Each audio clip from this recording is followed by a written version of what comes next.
essa aula de agora já é sobre, ainda é sobre organizações internacionais, só que nós vamos falar de um âmbito mais regional. Vamos falar agora da América, ok? Vamos falar dessas organizações internacionais no qual ela está inserida somente na América. Nós falamos na outra aula dessas organizações mundiais, no qual a ONU, a Unesco, o FMI, o Banco Mundial, ou seja, todos esses órgãos no qual eles vão estar coordenando e ajudando.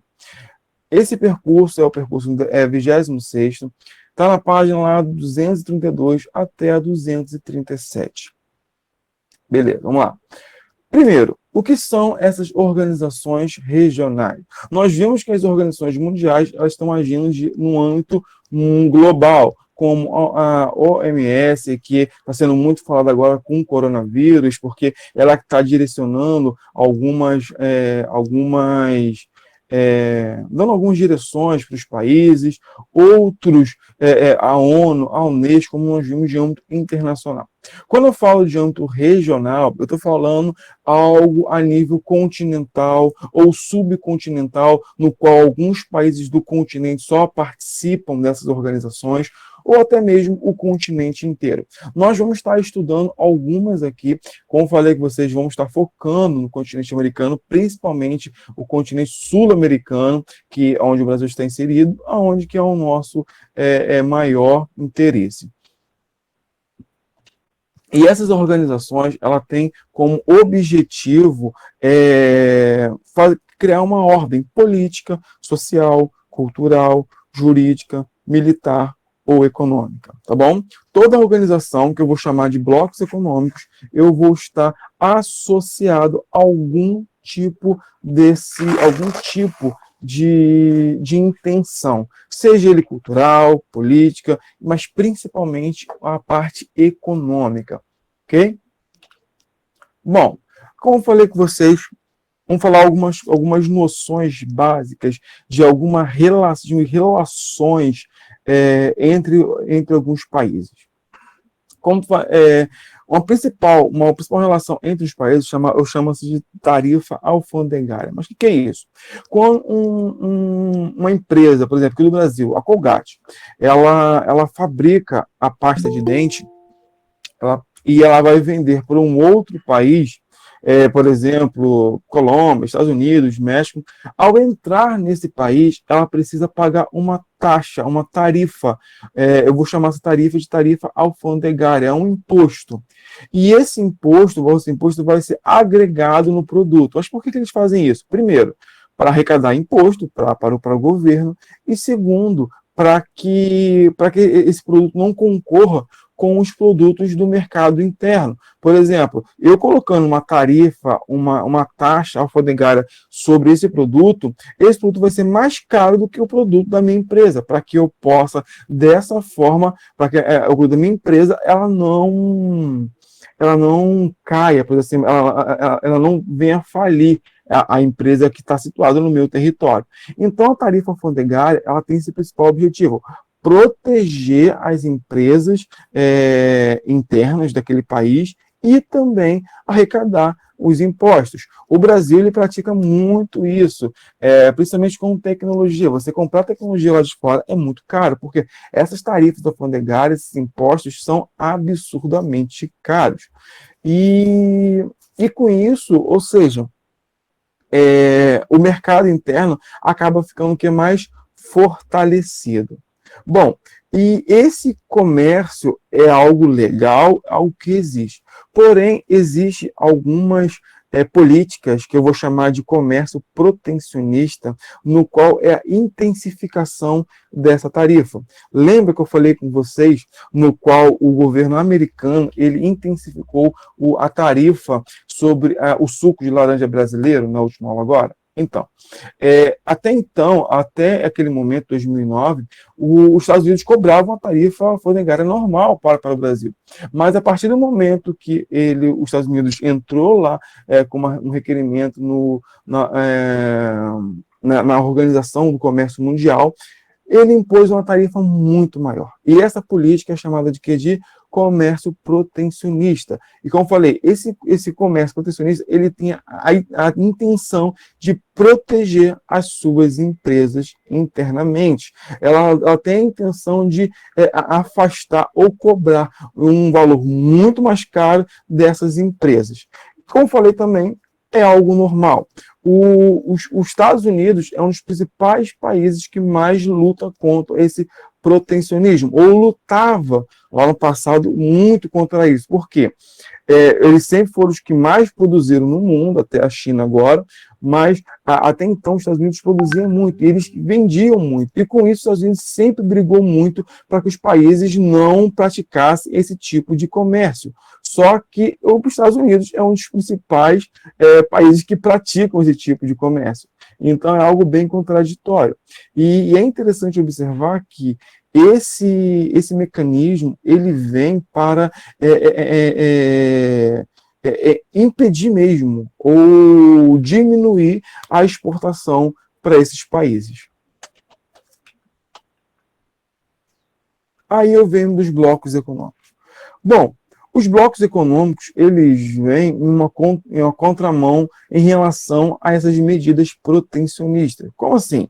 Um bloco econômico, ele tem o principal objetivo de ajudar, de auxiliar os países membros que estão praticando, que estão participando daquela união, daquele bloco econômico. E o bloco econômico, ele vai pregar o seguinte: o livre comércio de pessoas, principalmente de mercadorias entre as fronteiras. Ou seja, se o Brasil, se a Colgate, ela paga uma tarifa quando vende para o México, quando a Colgate vende algum produto para a Argentina, para o Paraguai, para o Uruguai, já não paga tarifa nenhuma. Por quê? O Brasil, juntamente com a Argentina, o Paraguai e o Uruguai, eles fazem parte de um bloco econômico chamado de Mercosul.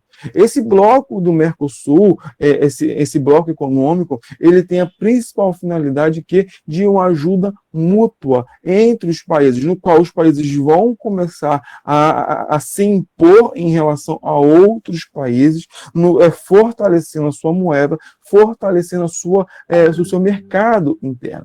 Hoje o Mercosul para o Brasil é muito importante. Boa parte de tudo que é produzido no Brasil, principalmente produtos industriais, é vendido no Mercosul. Então, para o Brasil, o Mercosul é algo muito vantajoso, é algo que veio ajudar muito em relação ao tipo de, principalmente, produção industrial. Bom, esses blocos econômicos, eles não surgiram do nada. O primeiro bloco econômico conhecido foi o chamado Benelux, formado por Bélgica, Países Baixos e Luxemburgo. Foi o primeiro modelo de bloco econômico. A partir desse bloco econômico, vários outros blocos econômicos começaram a surgir, porque os países perceberam que a ajuda, que o comércio não prejudicou o seu país, pelo contrário, ele intensificou. Por quê? Por exemplo, o Brasil, ele produz muito produto industrializado. Já a Argentina produz muito produto agrícola. Então, eu te vendo muito produto industrializado e você me vende muito produtos agrícolas. Ou seja, é uma troca, é algo no qual vai intensificar esse tipo de venda. E hoje o bloco econômico mais conhecido e mais poderoso é a União Europeia. Mesmo com a saída do Reino Unido, a União Europeia continua sendo o bloco econômico mais poderoso, mais forte do mundo. E também o mais avançado. O bloco econômico ele vai ter diversas fases. Essas fases vão ser conhecidas como uma forma de evolução desses blocos. A gente vai falar um pouquinho mais para frente. Bom, voltando aqui para o Mercosul. O Mercosul ele foi criado lá em 1991, quando 4 países resolveram assinar o tratado. Foi Brasil, Argentina, Uruguai e Paraguai. São os 4 países vitalícios, por assim dizer, os 4 países fundadores do Mercosul, no qual, lá na capital de Montevidéu, eles foram para lá e... Perdão, a capital, a sede fica em Montevidéu, mas o tratado foi assinado em Assunção. E a intenção deles foi o que foi essa ajuda mútua mesmo, porque nesse período os Estados Unidos ele imperava no mundo e uma forma de fazer uma frente contra esses países imperialistas era se formando blocos econômicos. Aí, como eu falei com vocês, esses blocos econômicos existem algumas fases. Por exemplo, eu vou ter a primeira fase desse bloco econômico chamado de livre comércio. O que é o livre comércio? A primeira fase, quando o bloco econômico surge, o que surge primeiro é esse livre comércio, onde que as mercadorias de um país pode transicionar para outro país sem pagar aquela tarifa